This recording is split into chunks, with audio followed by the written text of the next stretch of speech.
Salut tout le monde. Aujourd'hui, on s'attaque à un grand classique des maths, mais promis, ça va être simple et ludique. Voyez ça comme une petite énigme qu'on va résoudre ensemble. Allez, c'est parti.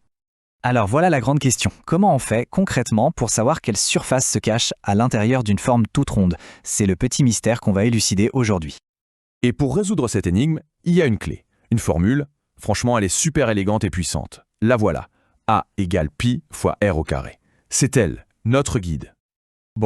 Ce code peut avoir l'air un peu impressionnant au premier abord, mais vous allez voir, chaque élément est en fait très simple à comprendre. On va décortiquer ça tranquillement, étape par étape. On commence avec le A. Le A, c'est pour l'air. C'est tout simplement ce qu'on cherche à calculer. Toute la surface, toute la place qu'il y a à l'intérieur des bords du cercle. Ensuite, on a le rayon, pour rayon.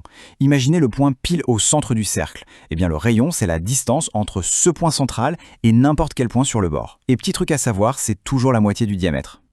Et enfin, la star de la formule, l'ingrédient un peu magique, pi, représenté par la lettre grecque pi. C'est un nombre constant, une sorte de valeur universelle pour tout ce qui est rond.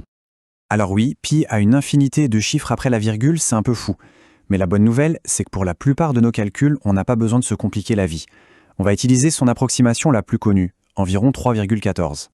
Parfait. Maintenant qu'on a tous nos ingrédients, on peut passer à la recette. C'est un plan en 3 étapes toutes simples pour trouver la solution à chaque fois. Alors, voilà les 3 étapes. D'abord, on trouve la valeur du rayon. Ensuite, on met ce chiffre au carré, c'est-à-dire qu'on le multiplie par lui-même. Et pour finir, on prend ce résultat et on le multiplie par notre fameux pi, donc par 3,14. Simple, non? Allez, à cette théorie, passons à l'action. Rien de tel qu'un exemple concret pour voir comment cette recette fonctionne.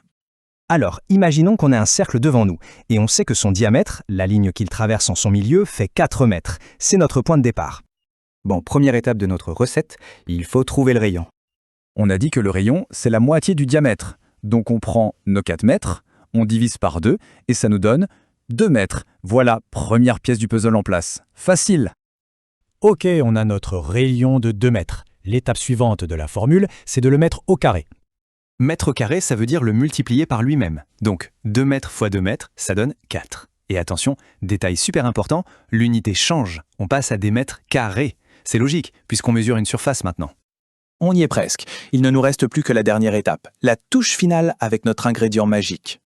On prend donc notre résultat de 4 mètres carrés et on le multiplie par notre approximation de pi, c'est-à-dire 3,14.